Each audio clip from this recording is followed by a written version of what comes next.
Hello everyone, welcome to the study with Mayank. मैं हूं आपका मयंक। हम लोगों की यहां पर क्लास 9th एनसीईआरटी हिस्ट्री की एमसीक्यू सीरीज चल रही है। आज आपका यहां पर अध्याय चौथा है। यहां पर हम लोग वन्य समाज और उपनिवेशवाद से संबंधित प्रश्नों को देखेंगे। तो चलिए स्टार्ट करते हैं आज का वीडियो। देखते हैं हमें क्या क्या डिस्कस करना है। यहां पर आज का पहला प्रश्न है, पेड़ों की कटाई के कारण वनों के लुप्त होने को क्या कहा जाता है? वनीकरण, वन विनाश, दावानल, बागान। देखिए, पेड़ों की कटाई की वजह से वनों के लुप्त होने को वन विनाश कहा जाता है। तो आपका सही आंसर है यहां पर बी वाला। तेंदू के पत्तों का उपयोग बनाने में किया जाता है। बीड़ी, प्लेट, टोकरियां, छाते। तेंदू पत्तों का उपयोग बीड़ी बनाने में किया जाता है। तो यहां पर सही आंसर है आपका ए वाला। तीसरा प्रश्न है, सन 1600 में भारत की भूमि का कितना भाग कृषि के अधीन था? तीसरा भाग, चौथा भाग, पांचवा भाग, छठा भाग। देखिए, सन 1600 में भारत की भूमि का छठवां भाग जो था वो कृषि के अधीन था। और वर्तमान की बात की जाए तो वर्तमान में भारत की भूमि का लगभग आधा भाग जो है कृषि के अधीन है। तो यहां पर आपका सही आंसर है डी वाला। चौथा प्रश्न है, when the valleys were full painting किसने बनाई? David Spur, John Dobson, Richard Harding, Dietrich Brandis. When the valleys were full ये पेंटिंग जो है ये जॉन डॉबसन ने बनाई थी। तो यहां पर आपका सही आंसर है बी वाला। पांचवा प्रश्न है, औपनिवेशिक काल के दौरान अंग्रेजों ने इनमें से किस फसल के उत्पादन को सीधे तौर पर प्रोत्साहित किया? जूट, गन्ना और गेहूं, कपास, उपरोक्त सभी।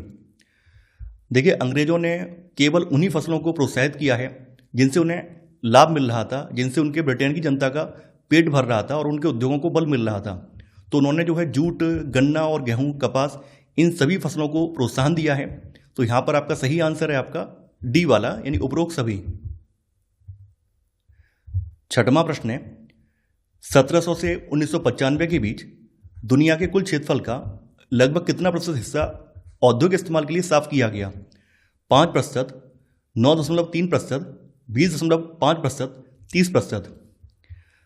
देखिए, जब से औद्योगिकरण स्टार्ट हुआ है तब से लेकर 1995 के बीच दुनिया का लगभग 139 लाख वर्ग किलोमीटर क्षेत्रफल जो था, यानी लगभग 9.3% हिस्सा जो था वो औद्योगिक इस्तेमाल के लिए साफ किया गया।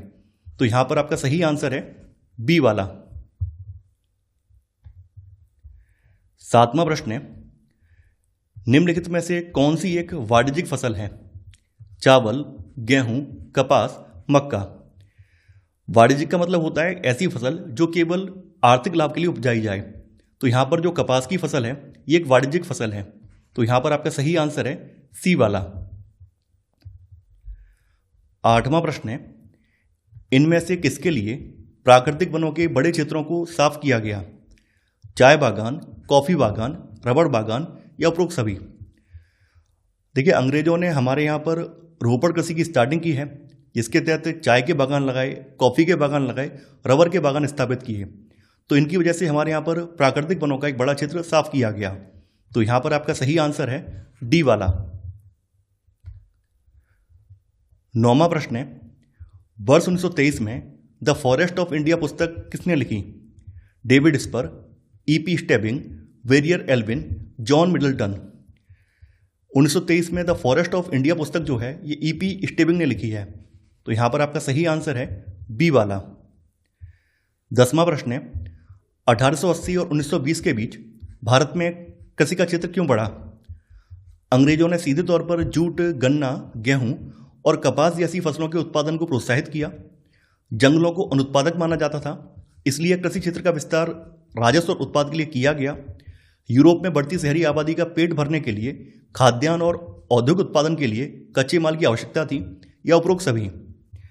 देखिए, जैसा कि आप लोग जानते हैं, अंग्रेजों ने जब हमारे यहाँ पर औपनिवेश स्थापित किया है उसके बाद उन्होंने अपने हितों की जो फसलें थी, जैसे कि जूट, गन्ना, गेहूं और कपास, जिनसे उनके व्यवसायिक हित पूरे हो रहे थे, उन फसलों के उत्पादन को प्रोत्साहन दिया है। देखिए, इन्होंने जंगलों को अनुत्पादक माना है, क्योंकि जंगलों से किसी प्रकार का राजस्व नहीं मिलता था। तो इनका मानना यह था कि जंगल अनुत्पादक हैं, जंगलों को साफ करके ज़्यादा से ज़्यादा कृषि क्षेत्र का विस्तार किया जाना चाहिए ताकि इनको अधिक से अधिक राजस्व मिल सके। इसके अलावा यूरोप की जो बढ़ती शहरी आबादी थी, वहाँ पर जो उद्योग धंधों का विकास हो रहा था, उसके लिए भी कच्चा माल की आवश्यकता थी। तो इस वजह से भी इन्होंने हमारे यहाँ पर कृषि क्षेत्र का विस्तार किया है। तो यहाँ पर सभी जो कारण हैं सभी सही हैं। तो आंसर है आपका डी वाला, यानी कि उपरोक्त सभी। 11वां प्रश्न है, औपनिवेशिक शासकों ने जंगलों को अनुत्पादक माना क्योंकि जंगल रहने लायक नहीं थे, जंगल में केवल जंगली पेड़ उगते थे, जंगल से राज्य की आय बढ़ाने के लिए राजस्व नहीं मिलता था, जंगल जंगली जानवरों से भरे हुए थे। जैसा कि आप लोग जानते हैं कि जंगलों से किसी प्रकार की राजस्व आमदनी नहीं होती थी, इसी वजह से इन्होंने जंगलों को अनुत्पादक माना। तो यहां पर आपका सही आंसर है सी वाला। 12वां प्रश्न है, निम्नलिखित में से कौन सा साधन औपनिवेशिक व्यापार और माल की आवाजाही के लिए सबसे आवश्यक था? सड़क मार्ग, रेलवे, वायु मार्ग, नदी मार्ग। देखियो, अंग्रेजों ने हमारे भारत में रेलवे का विस्तार किया और रेलवे का विस्तार भी इन्होंने अपने हितों को साधने के लिए किया। यानी एक तो इनका जो औपनिवेशिक व्यापार है वो इससे चलता रहेगा, यानी कि ये भारत के अंदरूनी हिस्सों से रेल के माध्यम से सामान को बंदरगाहों तक पहुंचा सकेंगे।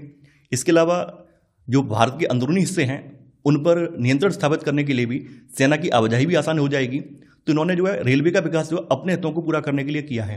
तो यहां पर आपका सही आंसर है बी वाला।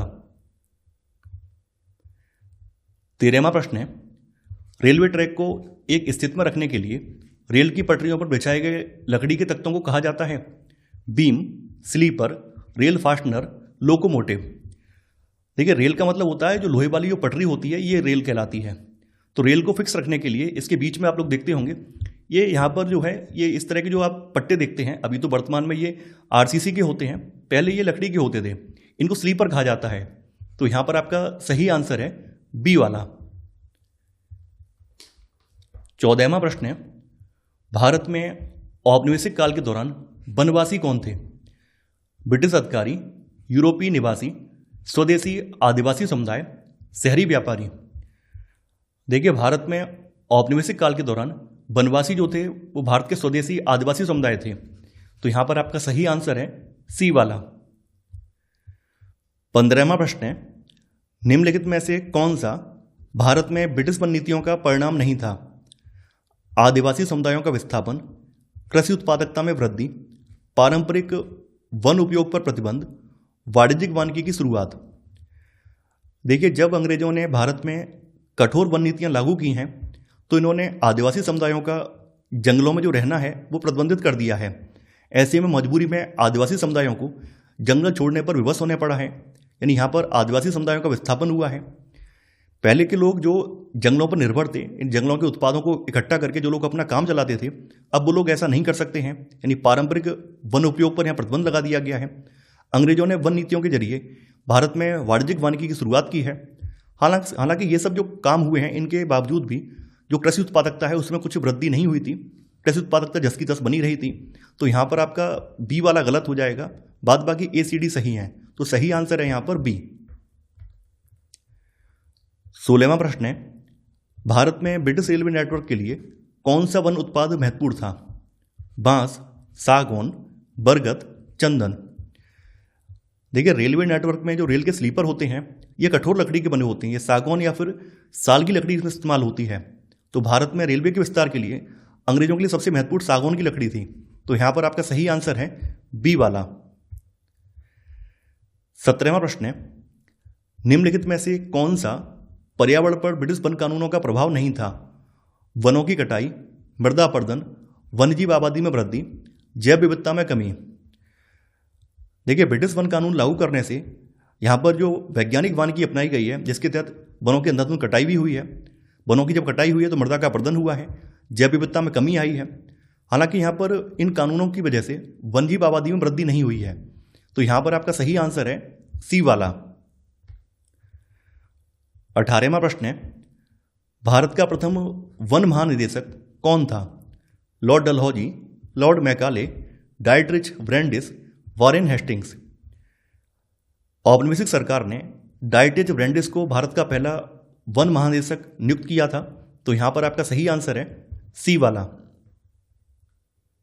19वां प्रश्न है, इंपीरियल फॉरेस्ट रिसर्च इंस्टीट्यूट की स्थापना कब हुई? 1890 ईस्वी, 1906 ईस्वी, 1927 ईस्वी, 1951 ईस्वी।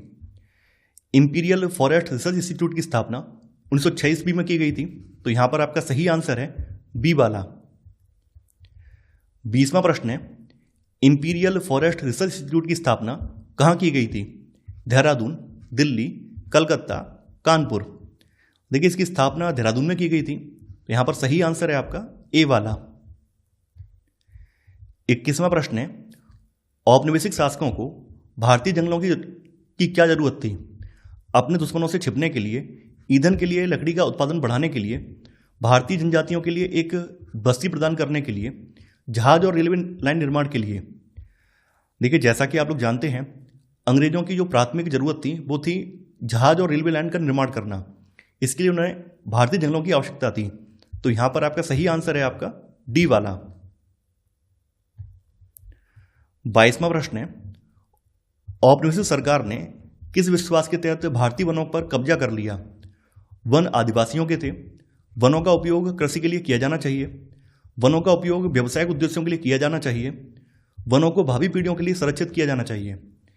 लेकिन इनका मानना यह था कि वन अनुत्पादक हैं, तो बेटर है इनका उपयोग व्यवसायिक उद्देश्यों के लिए किया जाए ताकि इनसे कुछ ना कुछ लाभ मिले। तो यहां पर आपका सही आंसर है सी वाला। 23वां प्रश्न है, अंग्रेजों द्वारा सागौन और साल जैसे वृक्षों के रोपण को प्रोत्साहित करने का मुख्य कारण क्या था? वे औषधीय पौधे थे, उनका उपयोग कागज बनाने में किया जाता था, वे लकड़ी के लिए मूल्यवान थे, उन्हें उगाना आसान था। क्योंकि सागौन और साल की लकड़ी काफ़ी ज़्यादा कठोर होती है और एक काफ़ी ज़्यादा मूल्यवान होती है।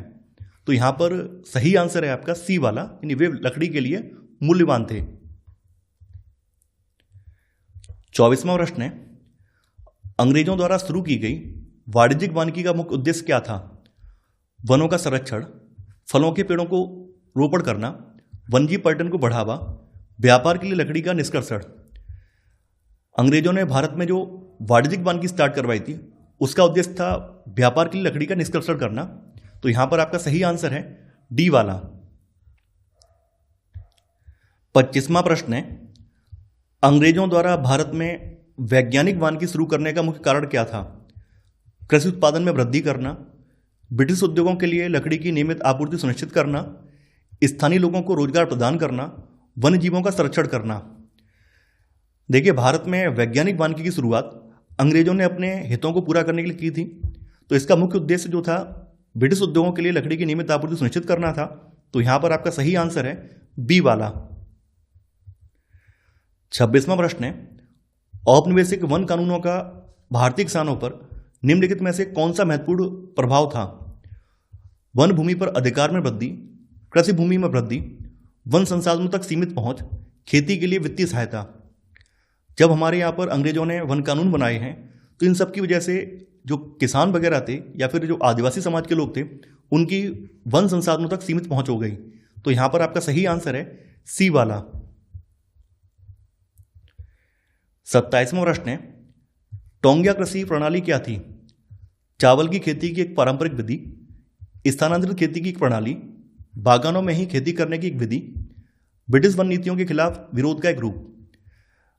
देखिए टोंगिया जो है ये दक्षिण पूर्व एशिया के कुछ देशों में बागानों में ही खेती करने की एक विधि है, यानी कि यहाँ पर बागान के भीतर ही खेती की जाती है। तो यहाँ पर आपका सही आंसर है सी वाला। 28वां प्रश्न है, औपनिवेशिक काल के दौरान वन अर्थव्यवस्था में आदिवासी लोगों की क्या भूमिका थी? वे प्राथमिक वन अधिकारी थे, वे वन उपज के संग्रह में शामिल थे, उनके पास वन भूमि के बड़े हिस्से थे, वे वन नीतियों से अप्रभावित थे। देखिए जिस समय हमारे यहाँ पे ब्रिटिश शासन स्थापित हुआ है उस समय जो आदिवासी समाज था वो वन उपज के संग्रह में शामिल था, यानी ये लोग अपनी आजीविका या अपना जीवन जो था वो वन उपज पर डिपेंड होकर चला रहे थे। ये वनों की जो उपज होती थी उसको इकट्ठा करते थे और उसी से अपना रोजमर्रा का काम चलाते थे। तो यहाँ पर आपका सही आंसर है बी वाला। 29वां प्रश्न है, भारत में रेलवे नेटवर्क का विस्तार कब हुआ? 1820 के दशक में, 1830 के दशक में, 1850 के दशक में, 1860 के दशक में। देखिए भारत में रेलवे नेटवर्क का विस्तार जो है 1850 के दशक में हुआ था। आपको यहाँ पर एक प्रश्न का आंसर देना है कि भारत में पहली रेलवे किन दो स्थानों के मध्य चलाई गई थी और ये कब चलाई गई थी। आपको कमेंट में इसका आंसर देना है। 30वां प्रश्न है, भारतीय वन सेवा की स्थापना कब हुई? 1850, 1853, 1860, 1864। भारतीय वन सेवा की स्थापना जो है 1864 में हुई थी, तो यहां पर आपका सही आंसर है डी वाला। 31वां प्रश्न है, भारत में पहली बार वन अधिनियम कब लागू हुआ? 1864 में, 1865 में, 1878 में, 1927 में। भारत में पहली बार वन अधिनियम 1865 में लागू हुआ था, तो यहां पर आपका सही आंसर है बी वाला। 32वां प्रश्न है, 1865 के भारतीय वन अधिनियम का मुख्य उद्देश्य क्या था? कृषि के लिए वनों को साफ करना, वन संसाधनों के उपयोग को विनियमित करना तथा लकड़ी के व्यापार को नियंत्रित करना, किसानों को भूमि उपलब्ध कराना, वन्यजीव पर्यटन को बढ़ावा देना।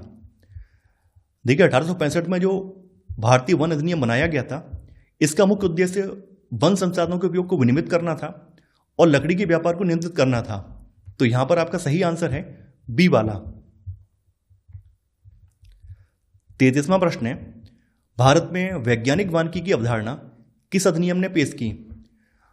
1865 का वन अधिनियम, 1878 का वन अधिनियम, 1894 का वन अधिनियम, 1927 का वन अधिनियम। भारत में वैज्ञानिक वानिकी की जो अवधारणा है ये 1865 के वन अधिनियम में प्रस्तुत की गई थी, तो यहां पर आपका सही आंसर है ए वाला।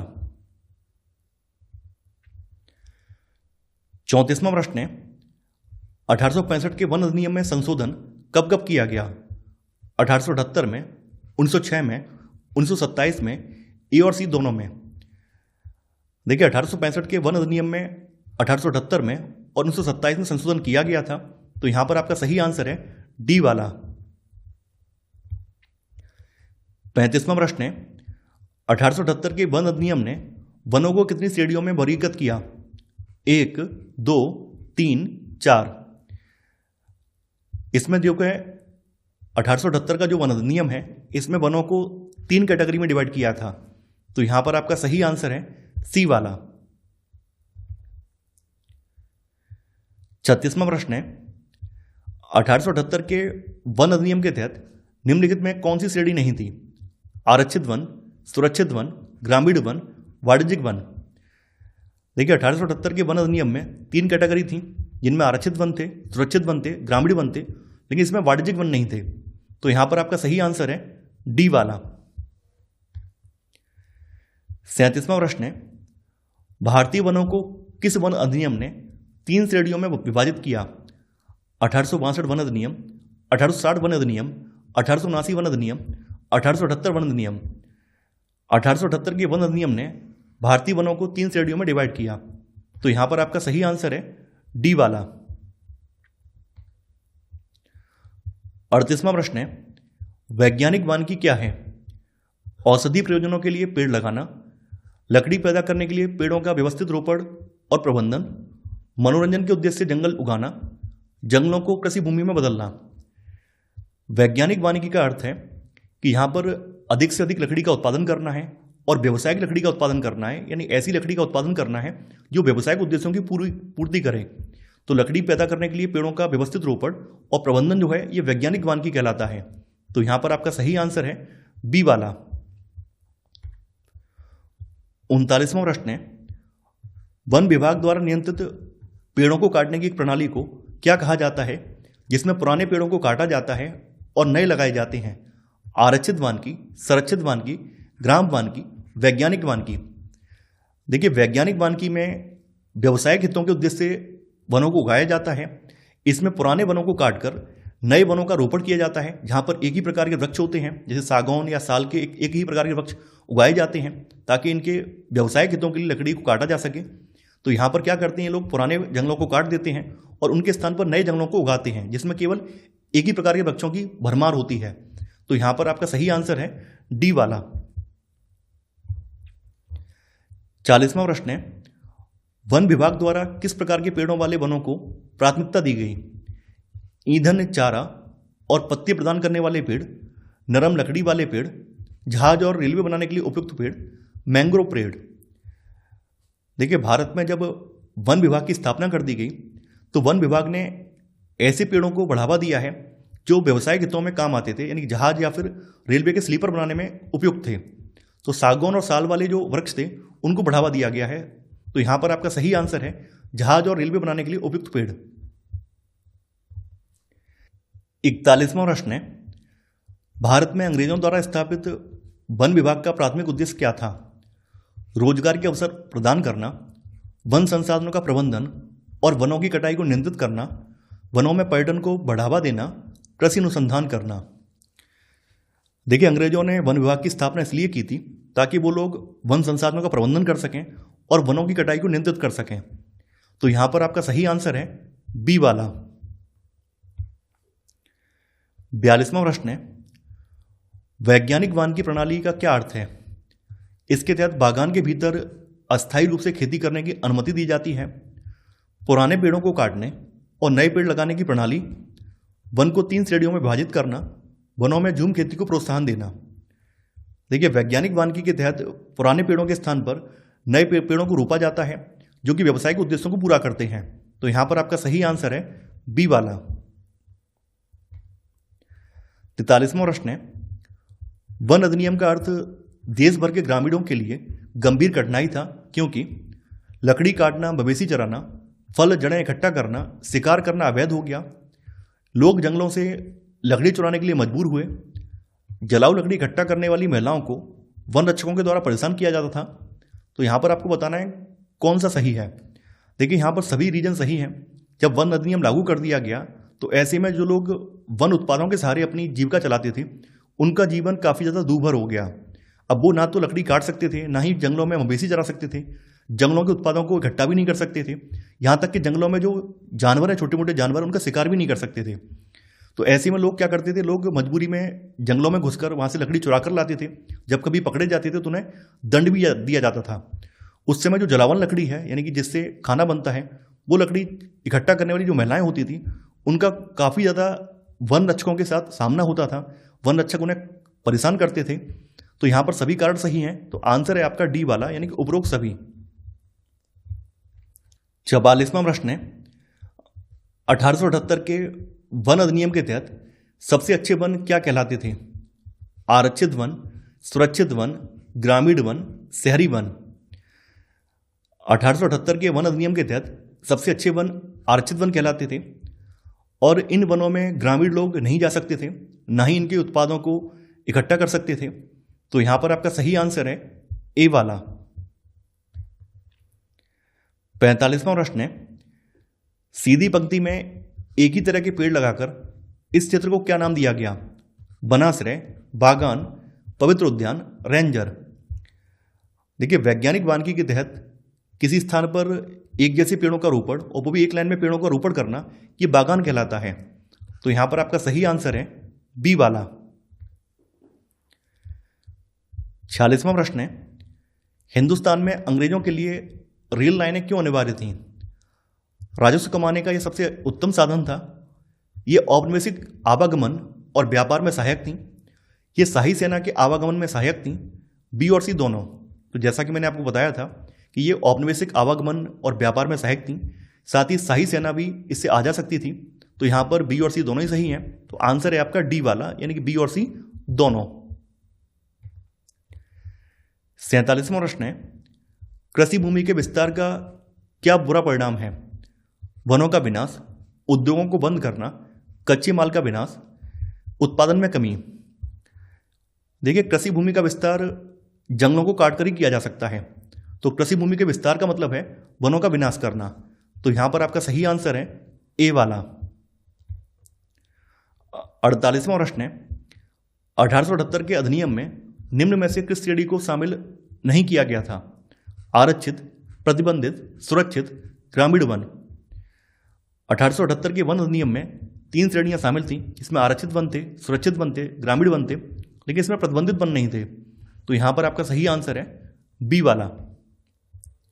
49वां प्रश्न है, इनमें से वाणिज्यिक अथवा नकदी फसल कौन सी है? जूट, कपास, गन्ना, उपरोक्त सभी। देखिए, यहां पर ये सभी फसलें वाणिज्यिक अथवा नकदी फसलें हैं। तो यहां पर आपका सही आंसर है डी वाला। 50वां प्रश्न है, चाय और कॉफी के बागान कैसे लगाए गए? वनों को साफ करके, वन लगाकर, कारखाने हटाकर, खनन को बंद करके।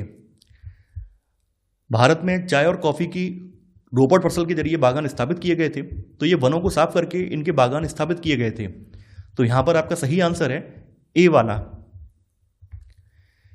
51वां प्रश्न है, रोपड़ से आप क्या समझते हैं? एक खास प्रकार की फसल, धान और गेहूं की फसल, बड़ी पट्टी या क्षेत्र में फलों की खेती, तिलहन की खेती। रोपड़ का अर्थ होता है एक खास प्रकार की फसल को रोपना, तो यहां पर आपका सही आंसर है ए वाला। 52वां प्रश्न है, 1 मील लंबी रेल लाइन बिछाने में कितने स्लीपरों की आवश्यकता पड़ती थी? 500 से 1000 स्लीपर, 1000 से 1500 स्लीपर, 1760 से 2000 स्लीपर, 2500 से 3000 स्लीपर। 1 मील लंबी रेल लाइन बिछाने के लिए 1760 से लेकर 2000 स्लीपरों की आवश्यकता पड़ती थी, तो यहां पर आपका सही आंसर है सी वाला। 53वां प्रश्न है, आरक्षित वन के लिए निम्न में से कौन सा कथन सत्य है? ग्रामीणों को इन वनों में घुसने की मनाही थी, ग्रामीण इन वनों से लकड़ियां ले जा सकते थे, ग्रामीण इन वनों से केवल वन उत्पाद ले जा सकते थे, ग्रामीण इन वनों में अपने पशुओं को चरा सकते थे। देखिए यहां पर पहला वाला सही है। आरक्षित वन जो क्षेत्र थे उनमें ग्रामीणों को घुसने की मनाही थी, ना तो वो इन वनों से लकड़ियां ले जा सकते थे, ना ही इनमें किसी प्रकार का वन उत्पाद ग्रहण कर सकते थे, ना ही इनमें अपने पशुओं को चरा सकते थे। यानी इनको पूरी तरह से इन वनों में प्रतिबंधित कर दिया गया था। तो यहां पर आपका सही आंसर है ए वाला। 54वां प्रश्न है, घर बनाने या ईंधन के लिए लोग लकड़ियां कहां से ले जा सकते थे? आरक्षित वनों से, सुरक्षित वन से, ग्रामीण वनों से या बी और सी दोनों से? देखिए सुरक्षित वन और ग्रामीण वन जो थे इनसे ग्रामीण लोग लकड़ियां और जो भी ईंधन वगैरह है, ईंधन की जो लकड़ी है या फिर जो इनके उप उत्पाद हैं, इनको यहां से ले जा सकते थे। तो यहां पर आपका सही आंसर है डी वाला, यानी बी और सी दोनों से। 55वां प्रश्न है, देहरादून के इंपीरियल फॉरेस्ट इंस्टीट्यूट में जिस वन प्रणाली का अध्ययन कराया जाता था वह कौन सी थी? मूलभूत वानिकी, वैज्ञानिक वानिकी, पशु वानिकी, कृषि वानिकी।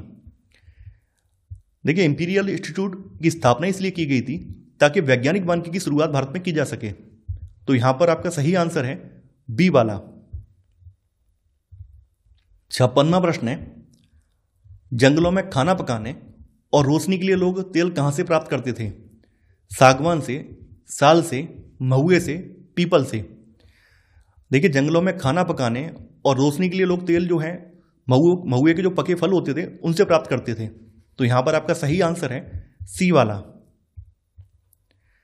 57वां प्रश्न है, कांटेदार छाल वाला वृक्ष कौन सा है? साल, टीक, सैमूर, यूकेलिप्टस। कांटेदार छाल वाला वृक्ष सैमूर है, तो यहां पर आपका सही आंसर है सी वाला। 58वां प्रश्न है, निम्न में से किसे वन कानून के अंतर्गत नहीं लिया गया? इसने झूम कृषि को प्रतिबंधित कर दिया, इसने शिकार और पशु चराने को प्रतिबंधित कर दिया, इसने लोगों को जंगलों में उनके घरों से विस्थापित कर दिया, इसने गांव में पशुपालन पर रोक लगा दी। देखिए वन कानूनों के अंतर्गत झूम कृषि को बैन कर दिया गया, शिकार और पशुचारण को प्रतिबंधित कर दिया गया, लोगों को जंगलों से निकालकर वहां से विस्थापित कर दिया गया। हालांकि वन कानूनों में गांव में पशुपालन पर रोक नहीं लगाई गई। तो यहां पर आपका सही आंसर है डी वाला। 59वां प्रश्न है, भारत में औपनिवेशिक शासकों द्वारा स्थानांतरित खेती पर प्रतिबंध क्यों लगाया गया था? वे इस प्रथा को जंगलियों के लिए हानिकारक मानते थे। जब जंगल जलाया जाता था तो आग फैलने और मूल्यवान लकड़ी के जलने का खतरा होता था। इससे सरकार के लिए करों की गणना करना भी कठिन हो जाता था, या उपरोक्त सभी। देखिए औपनिवेशिक शासक भारत में जो झूम खेती है या फिर स्थानांतरित खेती है इसको हानिकारक मानते थे। इनका मानना यह था कि जिस समय किसान जंगलों को जलाकर साफ करते हैं तो ऐसे में जंगलों की जो आग है इसको फैलने का मौका मिल सकता है, या फिर जंगलों की आग से जो कीमती प्रजाति के जो वृक्ष हैं वो नष्ट हो सकते हैं। जिस स्थान पर झूम खेती की जाती थी उस स्थान पर जो बहुमूल्य लकड़ी वाले वृक्ष हैं वो उगाए नहीं जा सकते थे। इसके अलावा झूम खेती करने की वजह से इनको राजस्व की हानि भी हो रही थी। तो यहां पर ये सभी कारण सही हैं, तो आंसर है आपका डी वाला, यानी उपरोक्त सभी। 60वां प्रश्न है, बैगा भारत के किस क्षेत्र का वन समुदाय है? उत्तर भारत, मध्य भारत, दक्षिण भारत, पूर्वोत्तर भारत। देखिए बैगा जो है मध्य भारत का एक वन समुदाय है, तो यहां पर आपका सही आंसर है बी वाला। 61वां प्रश्न है, झूम खेती को अन्य किस नाम से जाना जाता है? घुमंतू खेती, पहाड़ी खेती, स्थायी खेती, सीढ़ीदार खेती। देखिए झूम खेती को स्थानांतरित खेती या घुमंतू खेती के नाम से भी जाना जाता है, तो यहां पर आपका सही आंसर है ए वाला। 62वां प्रश्न है, झूम खेती के प्रचलित नामों के संदर्भ में निम्नलिखित में से कौन सा युग्म सही सुमेलित नहीं है? दक्षिण पूर्व एशिया लादिंग, मध्य America milpa, Africa चितमैन, Sri Lanka Tawi. दक्षिण पूर्व एशिया में स्थानांतरित खेती को लादिंग या लादांग कहा जाता है, मध्य अमेरिका मिल्पा कहा जाता है, अफ्रीका में चितमैन या फिर इसको तावी कहा जाता है, जबकि श्रीलंका में इसको तावी नहीं कहते हैं बल्कि चेना कहा जाता है, यहां पर इसको चेना कहा जाता है। तो यहां पर आपका डी वाला गलत है, तो आपका सही आंसर है यहां पर डी वाला। 63वां प्रश्न है, विदेशों में निम्न में से कौन सा नाम झूम कृषि के लिए इस्तेमाल नहीं होता है? लादिंग, मिल्पा, बेवर, चेना। देखिए लादिंग, मिल्पा, चेना ये सभी नाम भारत के बाहर झूम कृषि के लिए प्रयुक्त होते हैं, जबकि बेवर नाम जो है ये भारत में प्रयुक्त होता है। तो यहां पर आपका सही आंसर है सी वाला। 64वां प्रश्न है, दक्षिण पूर्व एशिया में स्थानांतरित खेती को किस नाम से जाना जाता है? चितमैन, चेना, लादिंग, मिल्पा। देखिए दक्षिण पूर्व एशिया में जो स्थानांतरित खेती है इसको लादिंग या फिर लादांग नाम से जाना जाता है, तो यहां पर आपका सही आंसर है सी वाला। 65वां प्रश्न है, जंगल एवं जमीन को साफ कर स्थान बदल बदल कर की जाने वाली खेती को क्या कहा जाता है? झूम या घुमंतू खेती, बंजारा खेती, वन कृषि, व्यवसायिक खेती। देखिए जैसा कि आप लोग जानते हैं झूम खेती या घुमंतू खेती जो होती है जंगलों को साफ करके वहां पर की जाती है, और जैसे वो जमीन जो है अनुपजाऊ हो जाती है फिर ये लोग उस स्थान को छोड़कर नए स्थान की तलाश में निकल जाते हैं और वहां पर भी यही प्रोसेस दोहराते हैं। तो यहां पर आपका सही आंसर है ए वाला, यानी झूम खेती या फिर घुमंतू खेती। 66वां प्रश्न है, स्थानांतरित खेती में किसी खेत पर कितने समय के लिए कृषि होती है? 5 वर्ष तक, 4 वर्ष तक, 6 वर्ष तक, 2 वर्ष तक। देखिए झूम खेती में किसी खेत पर 1 से लेकर 2 वर्ष तक ये लोग खेती करते हैं, उसके बाद जमीन को पड़ती छोड़ देते हैं। तो यहां पर आपका सही आंसर है डी वाला। 67वां प्रश्न है, निम्नलिखित में से कौन सा शब्द भारत में स्थानांतरित कृषि से संबंधित नहीं है? पैंदा, लादिंग, बेवर, खंदाद। जैसा कि आप लोग जानते हैं लादिंग या लादांग जो है दक्षिण पूर्व एशिया में खेती के लिए प्रयुक्त होने वाला शब्द है, जबकि पैंदा, बेबर, खंदाद, दहिया, कुमरी ये शब्द भारत में झूम खेती के लिए इस्तेमाल होते हैं। तो यहां पर आपका सही आंसर है बी वाला। 68वां प्रश्न है, भारत में कौन अंग्रेज अफसर बाघ के शिकार के लिए प्रसिद्ध था? George Yule, Jim Corbett, Lord Reading, George Philip. देखिए उस समय जॉर्ज यूल नामक अंग्रेज अफसर ने करीब 400 बाघों को मारा था। तो यहां पर आपका सही आंसर है ए वाला। 69वां प्रश्न है, आदिवासी समुदायों की पारंपरिक शिकार प्रथाओं में गिरावट का मुख्य कारण क्या था? आधुनिक हथियारों की शुरुआत, शिकार को प्रतिबंधित करने वाले ब्रिटिश कानून, शिकार में रुचि की कमी, वन्य जीवों में वृद्धि। देखिए अंग्रेजों ने जब भारत में वन कानून लागू कर दिए तो वन कानूनों की वजह से अब जो आम आदमी था या जो ग्रामीण लोग थे उनका शिकार जो है प्रतिबंधित कर दिया गया, यानी अब वो लोग शिकार नहीं कर सकते थे। हालांकि जो राजसी घरानों के लोग थे या अंग्रेज लोग थे इन्होंने बड़े पैमाने पर शिकार फिर भी किया था। तो यहां पर आपका सही आंसर है बी वाला। 70वां प्रश्न है, राजस्थान के किस समुदाय के लिए जंगल और वन्यजीवों का संरक्षण उनके धार्मिक सिद्धांतों का हिस्सा है? गुर्जर, सहरिया, बिश्नोई, मीणा। देखिए बिश्नोई समाज जो है ये जंगल और वन्यजीवों के संरक्षण को अपना परम कर्तव्य मानते हैं। तो यहां पर आपका सही आंसर है सी वाला। यह प्रश्न रीट में और आरपीएससी एग्जाम में पूछा गया है। 71वां प्रश्न है, ब्राजील के अमेजन वनों में रहने वाले किस समुदाय ने मैन्योक के स्थान पर लेटेक्स की खेती आरंभ की? बंजारा, मुंदरुक, येरुकुला, कोरबा। अमेजन के वर्षा वनों में रहने वाले जो मुंदरुक समुदाय के लोग हैं, पहले ये ऊंचे स्थानों पर मैन्योक की खेती करते थे, लेकिन जब इन्हें पता चला है कि औपनिवेशिक शासकों को रबड़ की जरूरत है, तो ये नीचे उतरकर लेटेक्स की खेती करने लगे, लेटेक्स को इकट्ठा करने लगे ताकि उसको बेचकर ये लोग लाभ कमा सकें। तो यहां पर आपका सही आंसर है बी वाला। 72वां प्रश्न है, असम के चाय बागानों पर काम करने वाला समुदाय था? संथाल, उरांव, गोंड, उपरोक्त सभी। देखिए, असम के चाय बागानों पर काम के लिए झारखंड के संथाल और उरांव और छत्तीसगढ़ के गोंड समुदाय के जो लोग थे, ये यहां से ले जाए गए थे।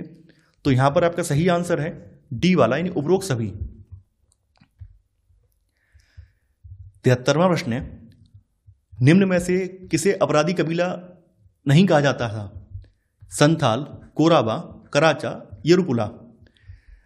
देखिए, जिस समय मद्रास प्रेसिडेंसी में वन कानून लागू किया गया, तो वहां पर जो वन वगैरह थे वो बड़ी बड़ी व्यावसायिक फर्मों को सौंप दिए गए, यानी यूरोप के जो व्यावसायिक फर्में थी उनको सौंप दिए गए थे। अब वही लोग उन वनों का निष्कर्षण कर सकते थे, उन वनों से लकड़ी काट सकते थे। तो वहाँ के जो जनजातीय कबीले थे या जनजातीय समुदाय थे, जैसे कि कोराबा, कराचा या येरुकुला, इनको जंगलों में जाना प्रतिबंधित कर दिया गया और इनको अपराधी कबीला कहा जाने लगा। इसमें संथाल शामिल नहीं है, तो आपका सही आंसर है यहां पर ए वाला। 74वां प्रश्न है, बिरसा मुंडा ने जिस क्षेत्र में वन समुदाय के विद्रोह का नेतृत्व किया वह कौन सा था? आंध्र प्रदेश, केरल, संथाल परगना, छोटा नागपुर। देखिए, बिरसा मुंडा ने छोटा नागपुर रीजन में वन समुदाय के विद्रोह का नेतृत्व किया था।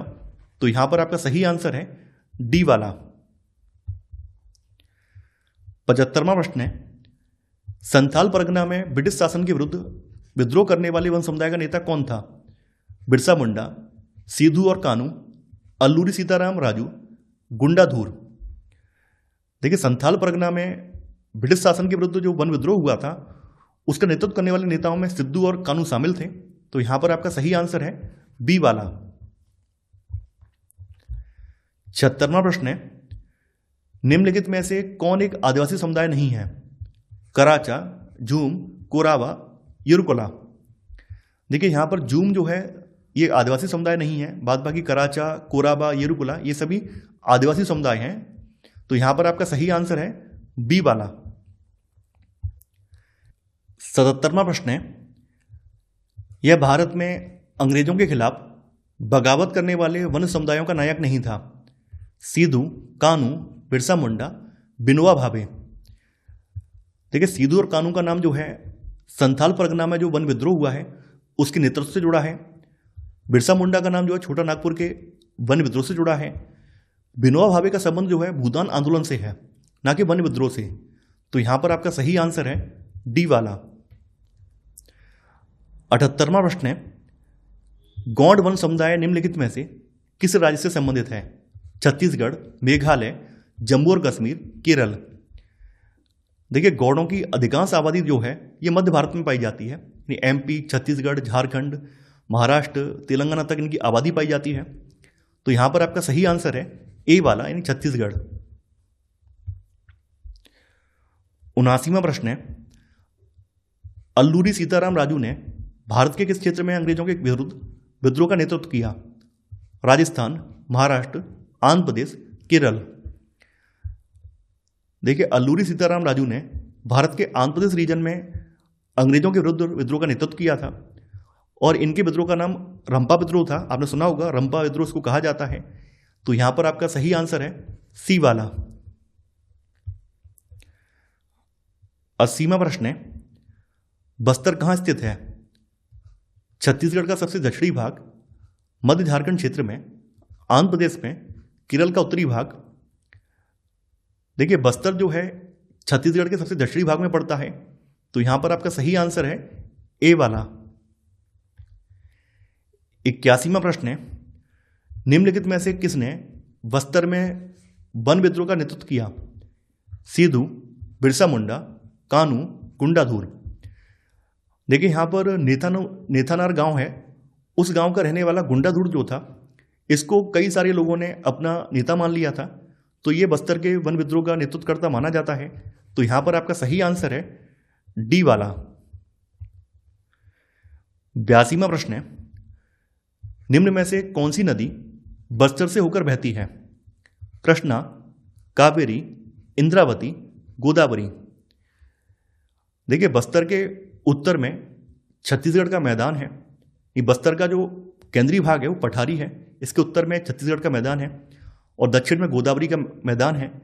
इसके बीच से यानी पूर्व से पश्चिम यहाँ पर इंद्रावती नदी होकर जाती है। तो यहाँ पर आपका सही आंसर है सी वाला। 83वां प्रश्न है, निम्नलिखित में से कौन बस्तर जिले का आदिवासी समुदाय नहीं है?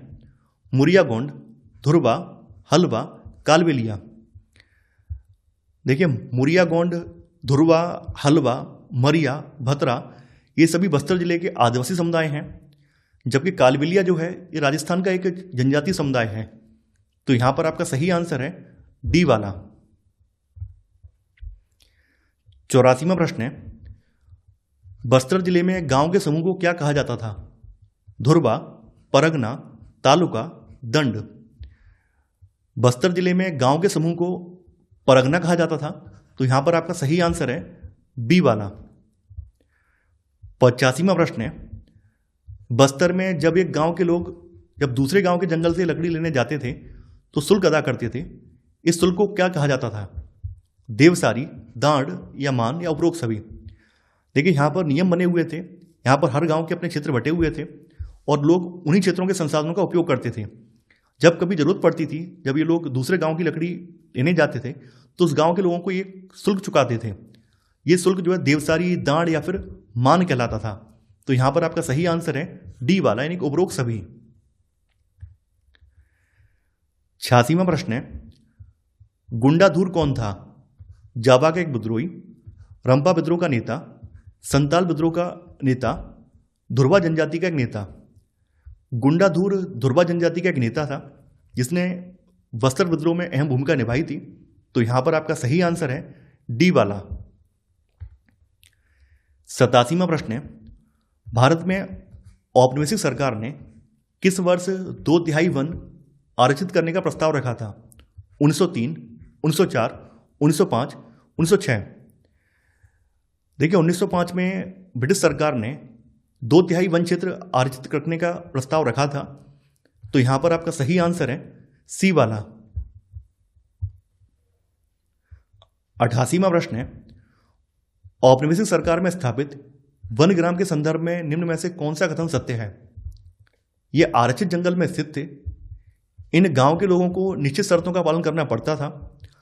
लोगों को वन विभाग के लिए मुफ्त में काम करना पड़ता था। देखिए, वन ग्राम का मतलब ये था, जैसा कि आप लोग जानते हैं, 1905 में जो सरकार ने नीति बनाई है, 1905 में जो प्रस्ताव लेकर आए हैं कि 2/3 जो वन क्षेत्र है इसको रिजर्व कर देंगे। तो रिजर्व करने की वजह से क्या हुआ, जो उनमें जनजातियां निवास करती थी उनको वहाँ से विस्थापित कर दिया गया। ऐसे में उनके कई सारे गांव खाली हो गए। कुछ जनजातियां ऐसी थी जो कि अपना गांव छोड़कर जाने के लिए तैयार नहीं थी। तो उन्हें इस कंडीशन पर उस गांव में रहने दिया गया कि वो लोग ब्रिटिश सरकार के लिए मुफ्त में काम करेंगे, यानी वन विभाग के लिए मुफ्त में लकड़ी काटेंगे, उसका परिवहन करेंगे। तो यहां पर ये तीनों जो कंडीशन है सही हैं। तो आंसर है आपका डी, यानी उपयुक्त सभी। 89वां प्रश्न है, औपनिवेशिक सरकार के अधीन बस्तर के लोगों को निम्नलिखित में से किन समस्याओं का सामना करना पड़ा? गांव के लोगों को बिना किसी मुआवजा या सूचना के विस्थापित कर दिया गया, ग्रामीण लगान में वृद्धि, औपनिवेशिक अधिकारियों के द्वारा बेगार और सामान की लगातार मांग से पीड़ित थे, 1899, 1900 और 1907, 1908 में भयानक अकाल पड़े। जैसा कि आप लोग जानते हैं, 1905 में जो 2/3 क्षेत्र रिजर्व करने का जो प्रस्ताव आया था, उसकी वजह से कई सारे लोगों को, कई सारी जनजातियों को बिना किसी मुआवजे के, बिना किसी सूचना के उनके मूल क्षेत्र से उनको विस्थापित कर दिया गया। इसके अलावा ग्रामीणों पर लगान में वृद्धि कर दी गई। जब कभी जो औपनिवेशिक अधिकारियों से ये लोग मदद मांगने जाते थे या फिर जंगलों में इलीगल तरीके से लकड़ी काटने जाते थे, तो मजबूरी में इन्हें औपनिवेशिक अधिकारियों के लिए बेगार करनी पड़ती थी। बेगार का मतलब होता है ऐसा श्रम जिसके लिए किसी प्रकार का भुगतान नहीं किया जाता है। इसके अलावा जो औपनिवेशिक अधिकारी थे वो लगातार इनसे गिफ्ट वगैरह की डिमांड करते थे। इसके अलावा यहाँ पर 1899 और 1900 के बीच में, 1907 और 1908 के बीच में यहाँ पर भयंकर अकाल भी पड़े थे। तो यहाँ पर ये सभी कारण सही हैं। तो यहाँ पर आपका सही आंसर है आपका डी वाला, यानी उपरोक्त सभी। 90वां प्रश्न है, बस्तर विद्रोह किस वर्ष हुआ था? 1909, 1910, 1911, 1912। देखिए बस्तर विद्रोह जो है 1910 में हुआ था। तो यहां पर आपका सही आंसर है बी वाला। 91वां प्रश्न है, इनमें से कौन सा बस्तर में ध्रुवाओं द्वारा किए गए विद्रोह का परिणाम नहीं था? विद्रोह को दबाने के लिए अंग्रेजों ने सेना भेजी, आरक्षण पर काम अस्थायी रूप से स्थगित कर दिया गया, अंग्रेजों ने हमेशा के लिए क्षेत्र जनजातियों को सौंप दिया, आरक्षित किए जाने वाले क्षेत्र को 1910 से पहले नियोजित क्षेत्र के लगभग आधे तक घटा दिया गया। देखिए जैसा कि आप लोग जानते हैं, जब यहाँ पर दुर्बाओं ने यहाँ पर विद्रोह किया है तो अंग्रेजों ने इस विद्रोह को दबाने के लिए यहाँ पर भारी भरकम सेना भेजी थी। हालांकि ये विद्रोह दबा दिया गया है, लेकिन गुंडाधुर पकड़ा नहीं गया था। जब ये विद्रोह हुआ है, उस विद्रोह के दौरान जो 2/3 जंगल आरक्षित करना था, उसका काम टेम्परेरी तौर पर स्थगित कर दिया गया था। इसके अलावा यहाँ पर जब ये विद्रोह हो गया है, उस विद्रोह के बाद ब्रिटिश सरकार ने सबक लेते हुए 1910 से पहले जो नीति अपनाई गई थी 2/3 जंगलों को आरक्षित करने की, उसको आधा तक घटा दिया गया है। लेकिन इन्होंने जो है ये क्षेत्र यहाँ की जनजातियों को नहीं सौंपा है। तो यहाँ पर आपका सी वाला गलत है, बाद बाकी यहाँ पर ए बी डी सही है। तो सही आंसर होगा आपका सी वाला। 92वां प्रश्न है, असम, झारखंड, छत्तीसगढ़ आदि के आदिवासी समुदायों को निम्नलिखित में से किस समस्या का सामना करना पड़ा?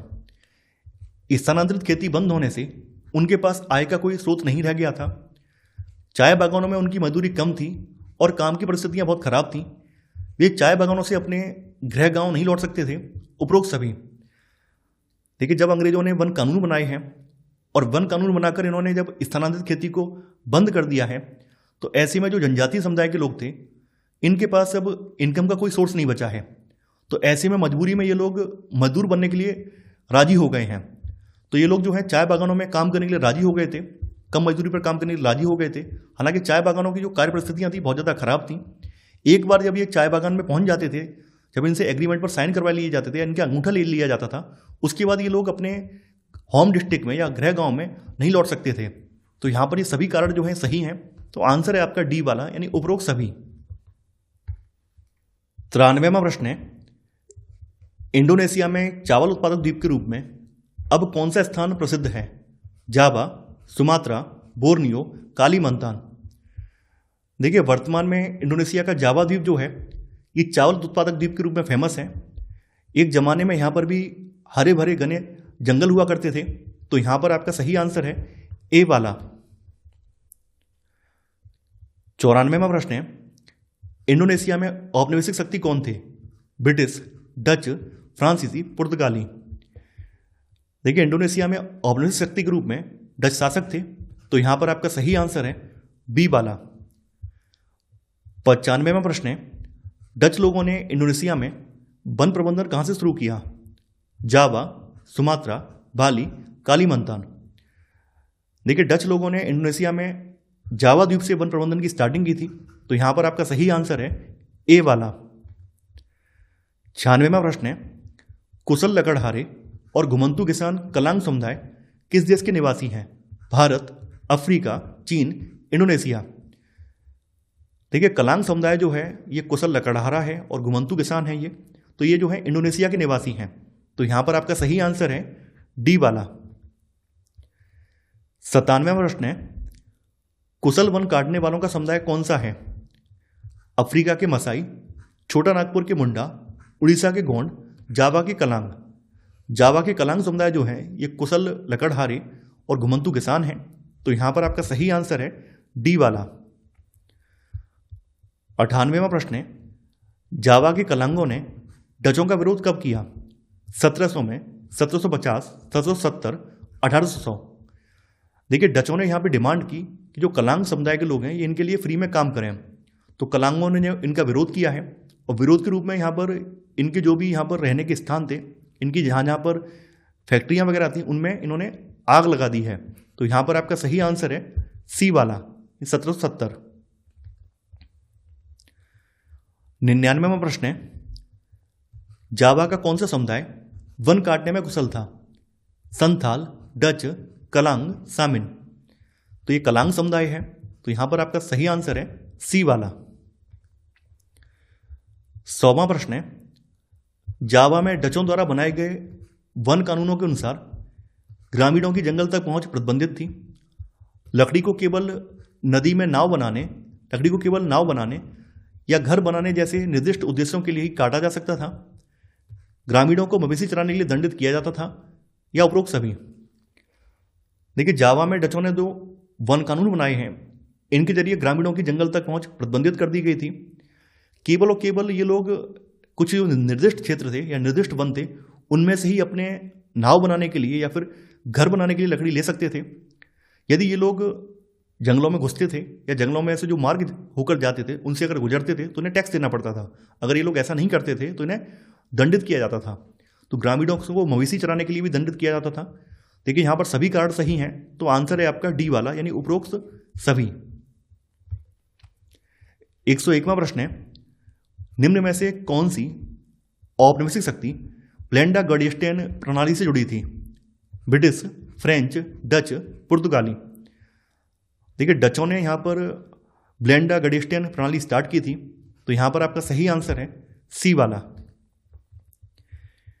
ब्लेंडा गडिस्टेन क्या था? लकड़ी काटने और परिवहन के लिए जावा में जबरन श्रम की एक प्रणाली, वन संरक्षण की एक पारंपरिक विधि, वन में रहने वाली एक जनजाति, एक डच औपनिवेशिक अधिकारी। देखिए, डचों ने यहाँ पर कुछ ग्रामीण या कुछ गांव ऐसे थे जिनको करों से छूट दे दी थी, और ये छूट इस आधार पर दी थी कि इन लोगों को सरकार के लिए मुफ्त में लकड़ी काटनी होगी, और अपने पास इनके पास जो भी साधन है, यानी जैसे इनके पास जो बैलगाड़ी वगैरह है या फिर यहाँ पर जो भैंसा गाड़ी वगैरह है, उनकी मदद से लकड़ी को ढोना भी होगा। तो यहाँ पर आपका सही आंसर है ए वाला, यानी लकड़ी काटने और परिवहन के लिए जावा में जबरन श्रम की एक प्रणाली थी। तो यहाँ पर आपका सही आंसर है ए। 103वां प्रश्न है, ब्लेंडा गडिस्टेन की व्यवस्था क्या थी? शिक्षा की एक व्यवस्था, औद्योगिकरण, पहले भूमि पर लगान लगाना और कुछ शर्तों पर छूट देना, या उपरोक्त में से कोई नहीं। तो यहां पर आपका सही आंसर है सी वाला, यानी पहले भूमि पर लगान लगाना और फिर कुछ शर्तों पर इसमें छूट देना। 104वां प्रश्न है, सागौन के जंगल वाले गांव रांदू ब्लातुंग गांव के सुरोंतिको सामिन ने किस व्यवस्था पर सवाल उठाना शुरू किया? डच की विदेश नीति, जंगल पर राज्य का स्वामित्व, डच की निर्यात नीति, डच की शिक्षा व्यवस्था। देखिए, जो सुरोंतिको सामिन है, इन्होंने डचों का जो जंगलों पर स्वामित्व था, इस पर सवाल उठाना स्टार्ट कर दिया। तो यहां पर आपका सही आंसर है बी वाला। 105वां प्रश्न है, प्रथम और द्वितीय विश्व युद्ध के दौरान भारत में अंग्रेजों के द्वारा वनों के प्रति क्या नीति अपनाई गई थी? वन विभाग ने ब्रिटिश युद्ध की जरूरतों को पूरा करने के लिए पेड़ों को स्वतंत्र रूप से काटा। अंग्रेजों सहित सभी के लिए पेड़ों को काटना सख्त वर्जित था। भारतीयों को रोजगार देने के लिए अधिक से अधिक पेड़ लगाए गए, या उपरोक्त में से कोई नहीं। देखिए, जिस समय प्रथम और द्वितीय विश्व युद्ध स्टार्ट हुआ है या ये चला है, तो जैसा कि आप लोग जानते हैं, प्रथम और द्वितीय विश्व युद्ध में जो ब्रिटेन था शामिल था। तो जब ये इसमें शामिल था, तो युद्ध की जरूरतों को पूरा करने के लिए जहां जहां पर भी ब्रिटेन के उपनिवेश थे, उनमें सारे काम स्थगित कर दिए गए, और जहां पर जो वन विभाग था उसको यहाँ की जो ब्रिटिश युद्ध की जरूरतें हैं इनको पूरा करने के लिए लकड़ी काटने की आज़ादी दे दी गई। तो यहाँ पर जो इस युद्ध में जो वन विभाग है, इसने जमकर लकड़ी काटी थी। तो यहाँ पर आपका सही आंसर है ए वाला। 106वां प्रश्न है, द्वितीय विश्व युद्ध के दौरान जावा में डचों के द्वारा अपनाई गई भस्म कर भागो नीति क्या थी? जावा में डच हथियारों को नष्ट कर दिया गया, अधिक पेड़ उगाने के लिए धरती का और अधिक दोहन किया गया, विशाल सागौन की लकड़ियों के ढेर जला दिए गए और आरा मिलों को नष्ट कर दिया गया, जंगलों को साफ करके कृषि विस्तार किया गया। देखिए, सेकेंड वर्ल्ड वॉर में जैसा कि आप लोग पढ़ चुके हैं, जापान ने हिंद और एशिया वाले रीजन पर कब्जा जमा लिया था। तो जब डचों को लगा है कि इस रीजन पर भी जापानी कब्जा जमा लेंगे, तो उससे पहले इन लोगों ने क्या किया है कि जो विशाल सागौन की जो लकड़ियाँ थी, लकड़ियों के जो लट्ठे थे, उनको जला दिया था और आरा मिलों को नष्ट कर दिया था, ताकि ये चीज़ें जो है जापानियों के हाथ ना लग सकें। क्योंकि जापानियों के हाथ ये चीज़ें लग जाएंगी तो जापान के लोग हैं वो आसानी से यहाँ पर अपना सैन्य बेस स्थापित कर लेंगे। तो इन्होंने इनको जला दिया था। तो यहाँ पर आपका सही आंसर है सी वाला। 107वां प्रश्न है, मिजोरम से केरल तक भारत में कुछ घने जंगल कैसे बचे हुए हैं? ग्रामीणों ने उन्हें पवित्र उपवनों के रूप में संरक्षित किया है। कुछ ग्रामीण अपने जंगलों में गश्त करते रहे, वन अधिकारियों के सख्त गश्त के द्वारा, या ए और बी दोनों के द्वारा।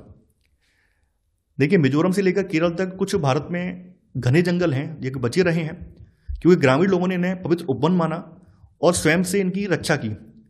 तो यहां पर ए और बी दोनों सही हैं, तो आंसर है आपका डी वाला, यानी ए और बी दोनों सही आंसर है आपका डी वाला। 108वां प्रश्न है, सरना, देवराकुडू, कान और राई क्या हैं? पवित्र उपवन, जंगल, घास के मैदान, सागौन के बागान। देखिए, सरना, देवराकुडू, कान और राई जो हैं इनको पवित्र बगीचा या फिर पवित्र उपवन कहा जाता है और जनजातियों का इनमें विशेष महत्व है। तो यहां पर आपका सही आंसर है ए वाला। तो ये था हमारा आज का वीडियो। मैं आशा करता हूं कि आपको वीडियो पसंद आया होगा। देखिए, अब आप लोगों को किसी भी प्रकार के नोट्स बनाने की आवश्यकता नहीं है। आप लोग हमारे टेलीग्राम चैनल के थ्रू जुड़कर वहां से नोट्स को प्राप्त कर सकते हैं। आपको नोट्स के साथ साथ इसकी जो अभ्यास प्रश्नों की सीरीज है वो भी देखने को मिल जाएगी। आप लोग वीडियो के अंत में इसको लाइक और शेयर कर दिया कीजिए ताकि जो नए अभ्यर्थी हैं वो भी इससे जुड़ सकें। तो मैं आशा करता हूं कि आपको सीरीज पसंद आ रही होगी। आज के लिए उतना ही। Thanks for watching. जय हिंद।